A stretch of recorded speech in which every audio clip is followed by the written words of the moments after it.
In this video, I'm making a Western-style chef knife. My name is Jeff Royer. I'm Kyle's dad, and I've been making knives for around 4 years. Okay, here we go. We are cutting up mosaic tile in order to make a mosaic tile welded Damascus billet. This billet of this particular pattern was already made for another project for a totally different style knife.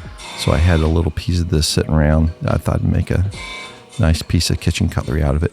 Now I'm going to cut me out a piece of, I don't know what gauge that is, pretty thin gauge, 14 gauge I think, sheet metal.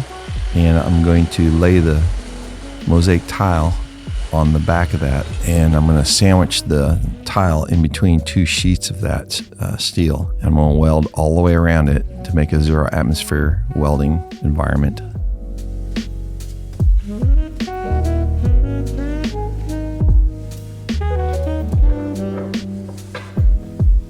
It's important to get the proper pressure on the propane so that you can get a consistent temperature inside the forge.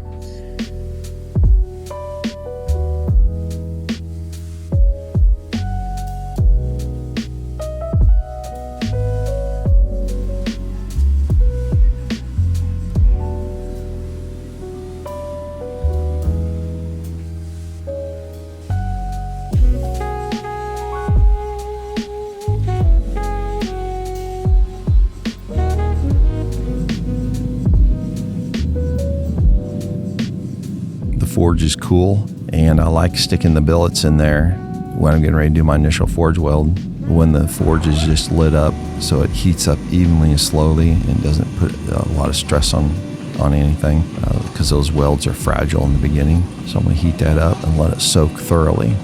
I've got some stops set up here on the press. I only want to push down on this just a little bit at a time. I don't want any aggressive hard pushes on the initial welds. Nice, soft, firm presses, even presses.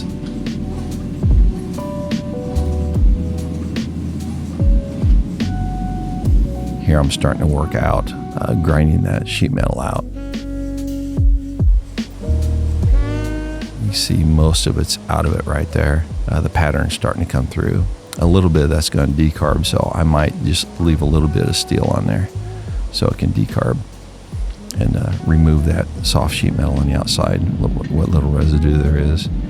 The mosaic tile can be a little temperamental to weld, so when I'm forging tile welded mosaic Damascus, I usually keep my temperatures up a little bit more than, especially like a single carbon steel.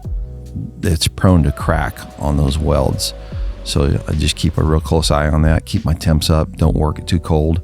Working it cold can tear out those welds.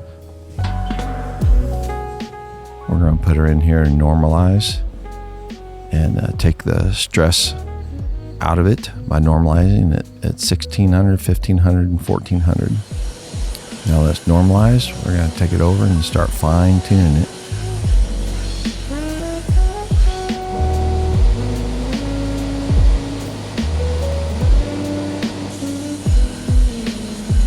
Got my rough profile, and I got the bevels on the blade started, looking really good. Now I'm going to put it in the quench tank at 1525 and take it down to room temperature in just several seconds and see what she looks like from there.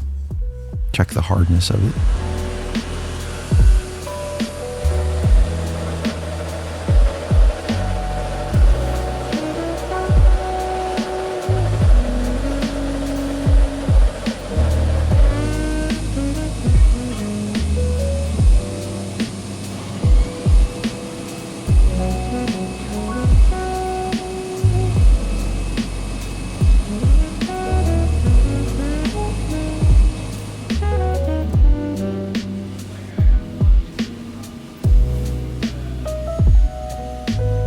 I'm getting ready to put my final bevel grinds in, and I put these little wood blocks on here.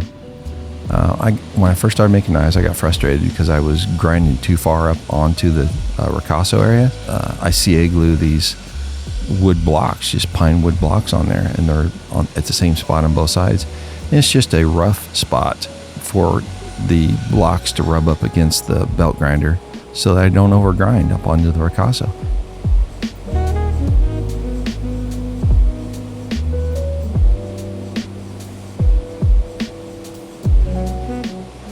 All right, I got my grind all in, and I'm getting ready to put the convex on the blade edge. I left the edge at this point around 20 thousandths thick all the way down. I'll take the convex down to nothing, or maybe leave just several thousandths on the blade edge after I convex. So I got it where I want it now, and I am taking it over to the broadbeck sharpener and running it through a series of belts and putting a really nice slick edge on there so we can performance test.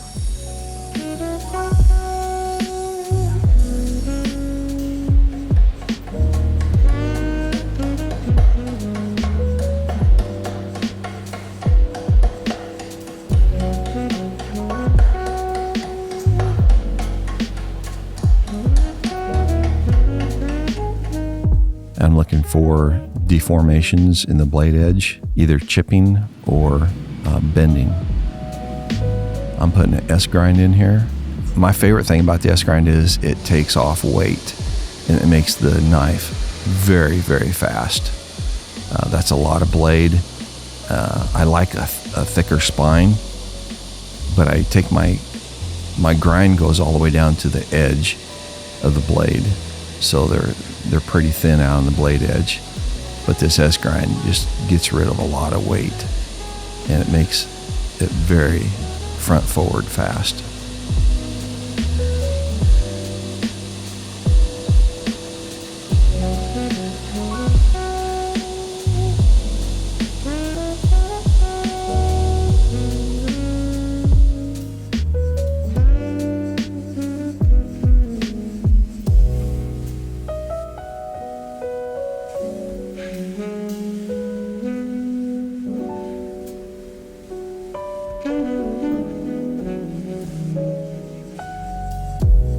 IMG, that's where we get our stencils from, and they work really well. It's a system.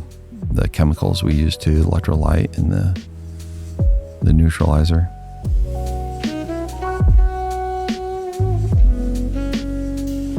If you want to learn how my son went from chasing goats to making knives, then subscribe to our newsletter. You'll also read how I started working with my son about 5 years ago. Sign up for the newsletter today. The link is in the description.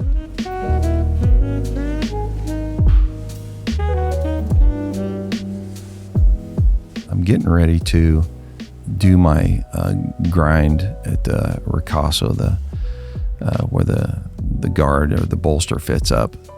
I got this in the mill, and it's a precision cut. I'm going to relieve it about 9 thousandths on each side right at the ricasso.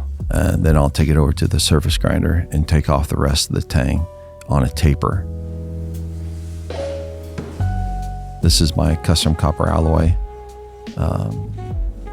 billets that I poured, and it's got a beautiful color. It's not copper looking, it's not brass looking. It's got this beautiful rosy bronze look to it, and I like it a lot.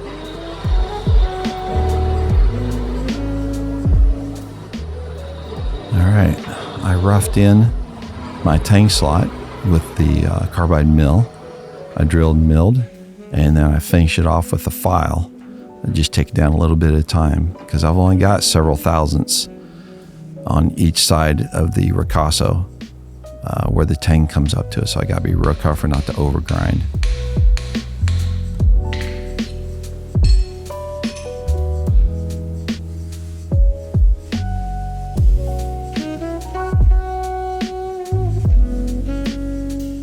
Now we're getting ready to set the tang into the handle. So I got the tang all laid out on the block where it's going to go.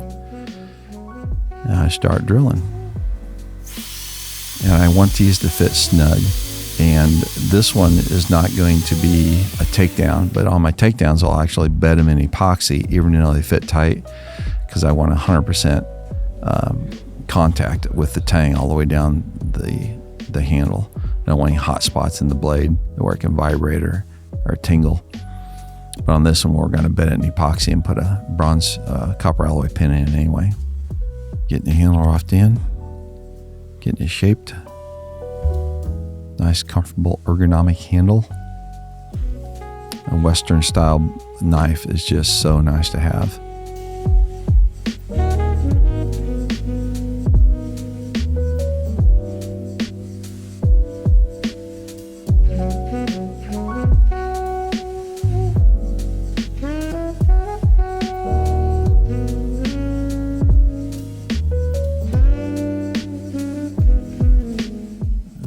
We'll give it a quick etch. And then we'll put it in the coffee to darken it. Then gently buff off the coffee etch gently, just to get the highlights in the steel. I fit the handle on there just to see where the pinhole is going to be. So I'll mark that on the tang, just a rough idea, because it's only going to be a 16th inch pin. But I will mill a 3/16 or a 1/4 inch hole, or sometimes even an 1/8 inch hole, and I will put a piece of copper in there. I got some bevels on it. I got a little piece of you can use copper, aluminum, or brass. Just a little piece of brass, and I'll peen that in there, and then grind it down, and it'll be beautifully flush. And now that's so when I go back and fit my handle after everything's done, it's all glued up, and I come back the next day, I can drill right through that brass, copper, or aluminum or bronze, instead of having to get the carbide drill bit out and drill through a hardened tang. This is not going to be a flush pin, it's going to be a dome pin. So I got these shims that help me hold it out to the proper height. So it's just a real gentle domed pin. You barely notice it's there, but it's got this really nice look to it.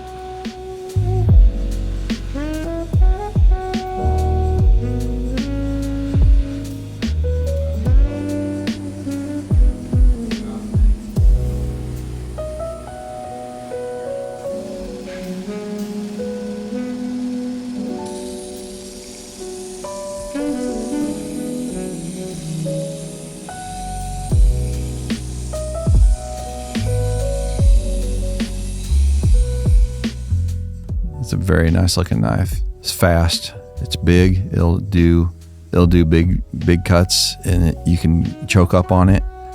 You can get really delicate cuts out of it, and then you can get big cuts out of it too. It's a very, very fast, and this blade will handle some bone also because of the way that I built this knife. Thanks for watching. May the forge be with you. Bye bye. The algorithm thinks you'll like this video. I think you'll like this video, where I make a knife inspired by a shotgun.